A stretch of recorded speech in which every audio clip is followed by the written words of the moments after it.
16ই August আমার ছেলের জন্মদিন। ইংরেজরা তো চলেই গেছে, তারপরে আমার ছেলে এসেছিল। তো যাই হোক, ওর বাপি আজকে একটা ওর জন্য কেক নিয়ে এসছে। তো 12টার সময় আমরা কেকটা কাটতে পারিনি, 1টা বেজেই গেছে। তাহলে চলো তোমাদের সঙ্গে কেকটা শেয়ার করা যাক।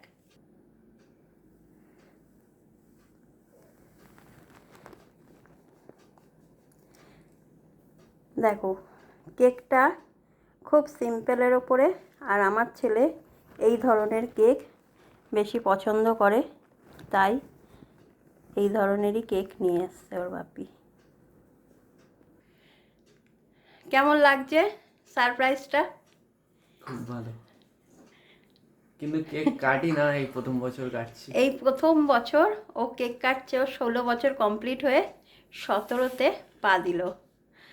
আর ওর বাপি ওকে সারপ্রাইজ দেওয়ার জন্য, সবাই 5 বছরের সারপ্রাইজ দেয়, ওকে 17 বছরের সারপ্রাইজ দিল কেকটা নিয়ে এসে। হালকা হালকা সারপ্রাইজ, হালকা না না, সারপ্রাইজ। ভালোই হয়েছে। হালকা আনবো। তো যাই হোক, কেটে ভালো।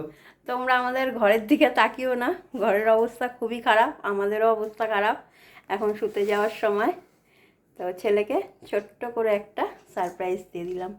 এবারে ছেলে কেকটা কাটবে, তোমরা সঙ্গে থাকো, দেখতে থাকো।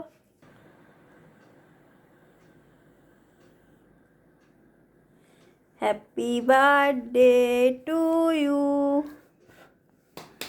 Happy birthday to you.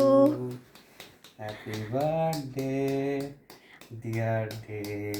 আরও আগামী দিনগুলো এইভাবেই জ্বালিয়ে যাও। ওটা আমাকে টেক্সটেও লিখেছে।